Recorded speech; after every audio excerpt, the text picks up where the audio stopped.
Alright, we're back. And we're here with some more Kagurabachi. We're on chapter 116. And this one is titled Princess. Now, if you remember from a few weeks ago, because we were on break last time, if you remember from a few chapters ago, Akamura Soga's sister just so happens to be a princess.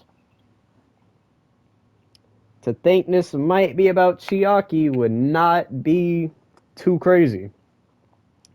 So anyway, it starts with a girl waking up in bed and she has two dots on her face, right? She has two like little markings on her face. And then we cut to the outside of the Soga clan estate with the proc I forget the guy's name, but he's he's the guy that was with Subaru in the meeting with the scientists. He was that guy. He's here with Mashiro. I think that's his name. I can't really remember it. To talk to or to join in on the a little ceremony, which I'm gonna get to that in a second. But I'm gonna be reading a lot of things word for word because I feel like it's extra important that I read this word for word. A gift is passed down, or the gift is passed down through the Soga clan. Once in every generation, it manifests in a legitimate female descendant. Hailed as the incarnation of the goddess Izanami. I think that's how you say it, Izanami. She predicts threats to the land of Japan. She foretells disasters such as earthquakes down to the precise date, hour, and location. The Donseki was discovered through one of her prophecies. For millennia, over countless generations, the prophets have alerted Japan to crises and changes. Because of that power, the Soga clan is the sole dynasty of sorcerers that hold sway over the government's very core. Think about that for a second.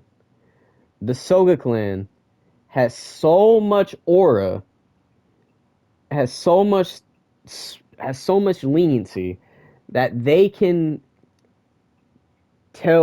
not tell, but like they can influence the government, which is actually insane. Not influence the government. It's just like, they are directly connected to the government, which is insane. And we have a little chibi of Shiba over here, and he says our job is to serve as their liaisons. Now, if you don't know what that word means, I didn't either until I read this chapter, so I looked it up. And what liaisons? That's how you say it, liaisons.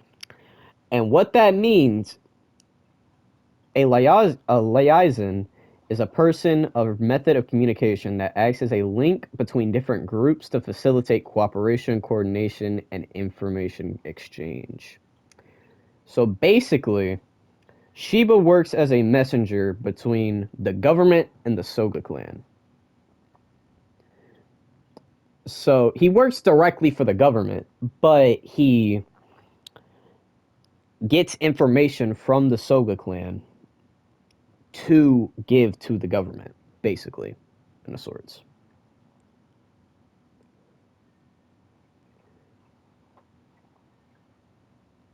And then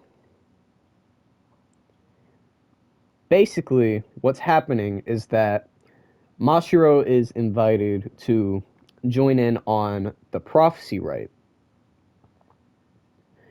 which basically is the reading of a prophecy that's going to happen by the princess of the Soga clan, because she can see the future in visions, is a prophecy by the or is the reading of a prophecy to all of the big like sorcery clans in Japan. So that would be the Sazanamis, that would be the government, that would be like, you know what I mean? And speaking of Sazanami, we even see Kiora in this panel, which is really interesting because we ain't seen Kiora since Rakuzaichi. R.I.P. Kiora. Rest in piss. Anyway, the narrator then keeps going on. Not all the attendees are members of the Soga clan. The prophecy rite is attended by representatives from clans throughout, by sorcerer clans from throughout Japan. The Sorcery Bureau, as a government sorcery agency, has an unspoken understanding with the sorcery clans.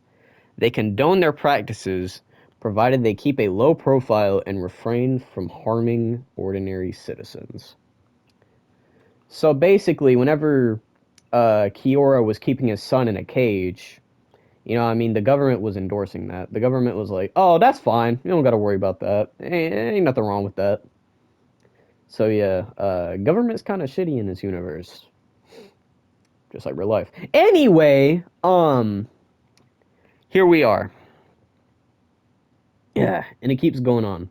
The prophecy rite is a ceremony that unites the government and the Soga clan, Japan's leading family of sorcerers. It demonstrates the bond between the government and the sorcery world, and serves to maintain that tackit understanding. TACIT. Tackit. That's a weird word.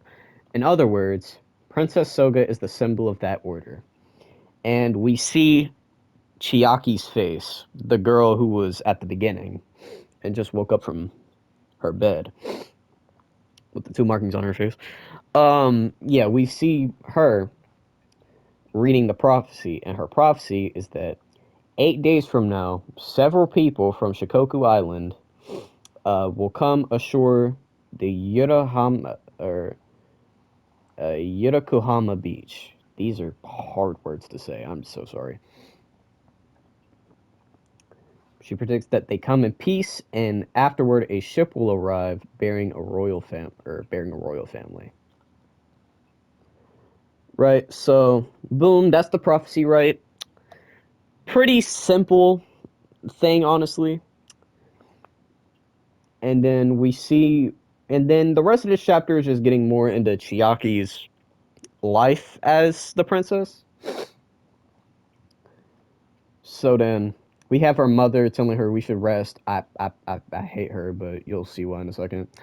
We have her mother telling Chiaki that she should rest, and then we have servants for the Soga clan looking towards Chiaki as she walks like through the the estate, talking about, look at Mistress Chiaki. Until just the other day, she was a servant like us. She looks so legit now. She's from a lesser offshore of the family. Normally, someone like her would never be crowned Princess Soga. The previous Princess Soga died at a young age before giving birth to a proper heir. And then, 2 years ago, the gift of prophecy manifested unexpectedly in that girl.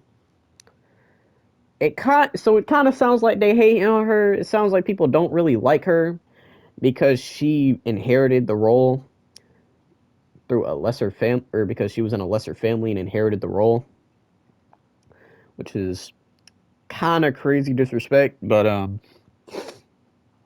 it's cool. We don't even worry about it. Don't even worry about it.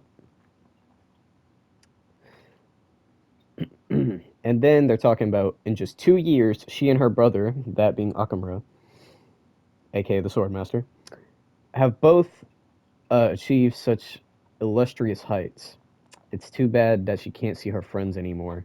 And then on the next page, it shows a panel of Chiaki, Kunishige, Shiba, and I think Azami. Just playing with a ball in the street, which is cool. I'm glad to see that she actually was friends with these people, or was friends with them, considering that Chiaki is about 99% Chihiro's mom.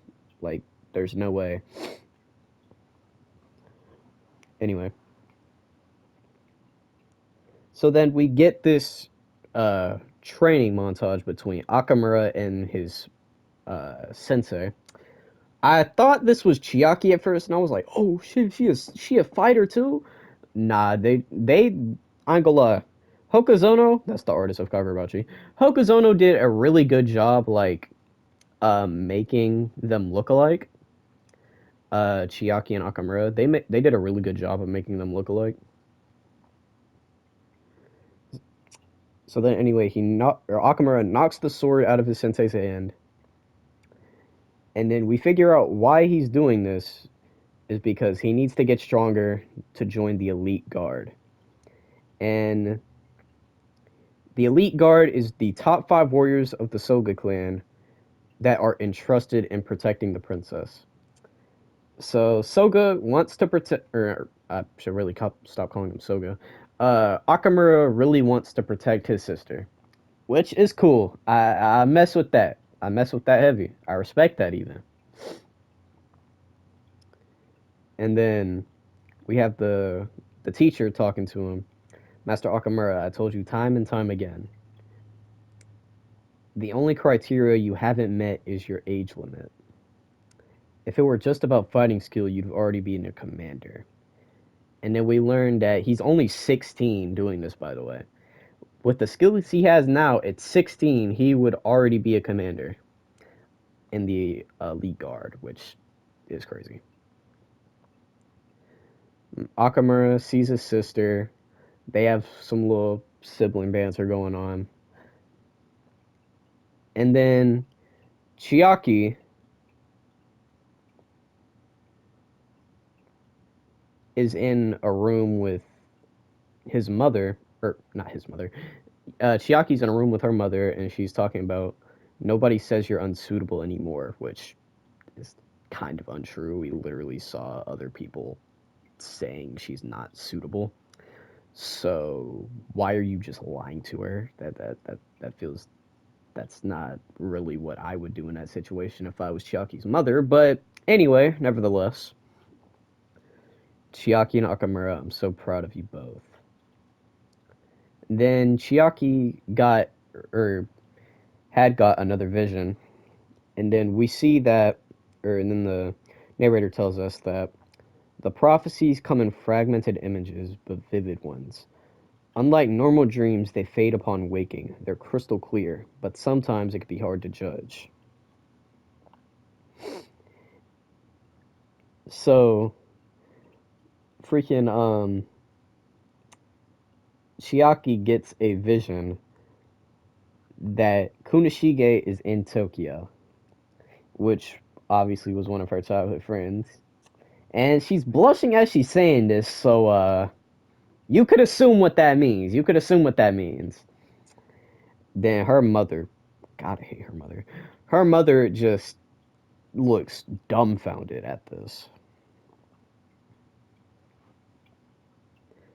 And then she said, no, mind you, she said on the previous panel that tell me, even if it's something small, it might be important for this country's future.